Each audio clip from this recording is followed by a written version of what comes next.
evening. Welcome to Just the News. I'm Faye. Let's get straight to the headlines. To begin with, the Lucknow bench of the Allahabad High Court has decided to grant bail to Ashish Mishra. Now remember, Ashish Mishra is accused of running his car over farmers deliberately in an incident in Lakhimpur Kheri in October last year, in which 8 people died. Now, the investigating team, the SIT in this case, actually submitted an investigation saying the incident was well planned and deliberate, which means it was not an accident. Nevertheless, Ashish Mishra has gotten bail today. Remember, Ashish Mishra is the son of the serving Central Government Union Minister of State for Home Affairs, Ajay Mishra, who happens to still be in office.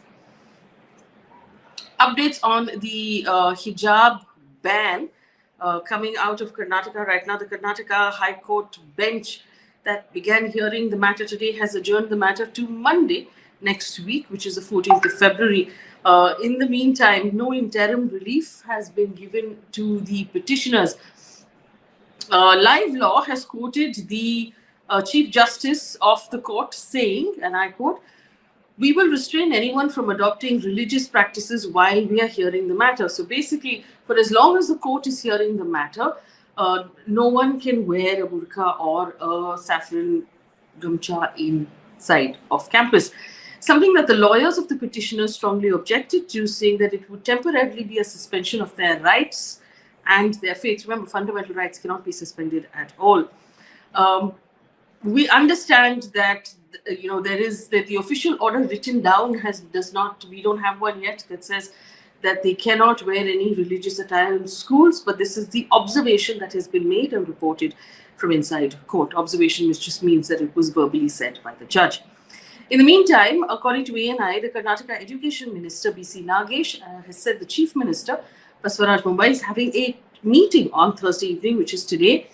And after that, after the order comes out of the High Court, they will decide on reopening schools and colleges. Remember, they closed high schools and colleges for 3 days because of this incident.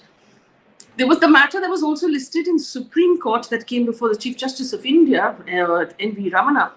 But the Chief Justice of India said, since the High Court is already seized of the matter, let the High Court decide after the end of the hearing.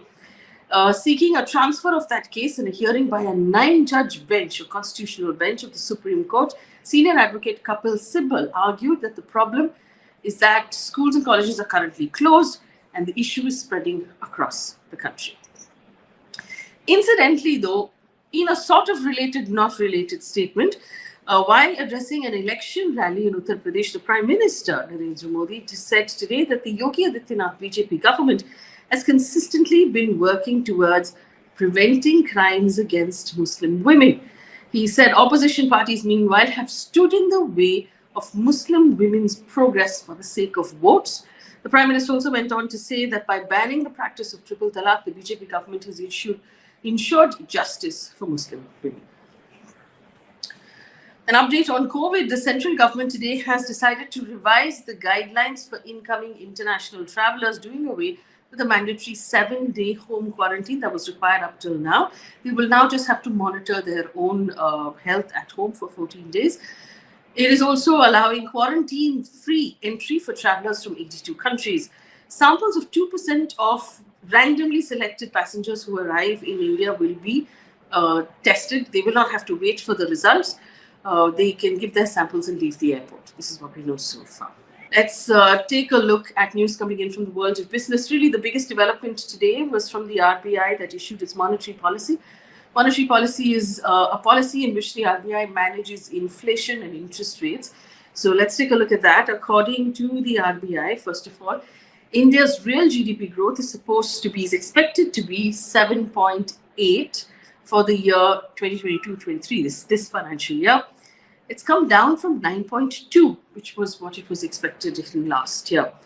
Also, RBI has said that the retail inflation measured in the consumer price index came in at 5.3% for the last financial year and is projected at 4.5% for the financial year coming. Now, these numbers look really good because anything in the 5-4% area is a good number for a country like India that grows pretty fast.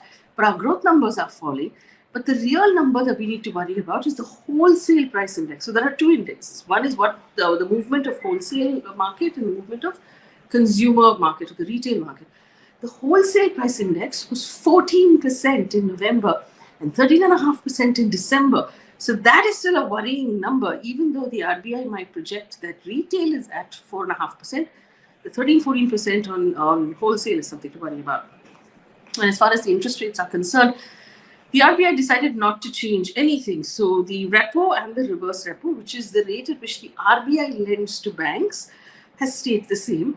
So that has not changed. And the RBI governor said that this is an accommodative stance to revive and sustain growth. News coming in right now from across the world. UK's Prime Minister Boris Johnson has said the Ukraine crisis has entered what he called the most dangerous moment. On a visit to NATO headquarters, this comes after Russian forces continued their military build-up at the borders of Ukraine. Johnson said this is probably the most dangerous moment. I would say that in the course of the next few days, in what is the biggest security crisis that Europe has faced in decades, we've got to get it right, end quote.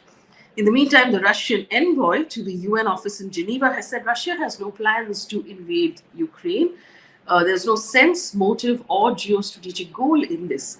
He said Russia has always advocated mutually beneficial relationships with all countries, not only with its neighbors. And of course, I'll leave you with one piece of positive news, which also happens to be our sports update for today. India beat West Indies with 44 runs in hand, the second ODI in Ahmedabad, which also means that India wins the three-match series 2-0. India rode a dominant bowling performance by Prasidh Krishna, 9 overs, 3 maidens, 12 runs, and 4 wickets to bowl out West Indies for 193. That brings us to the end of the news. Thank you so much for watching. We've got a really special video up on our YouTube page that I would like you to take a look at, where we're speaking to women and lawyers about this whole hijab ban. We're going to ask really important questions about what takes precedence here, the expression of religious identity or uniformity inside a classroom. Do take a look at that video. Let me know what you think. Thank you for watching. Good night.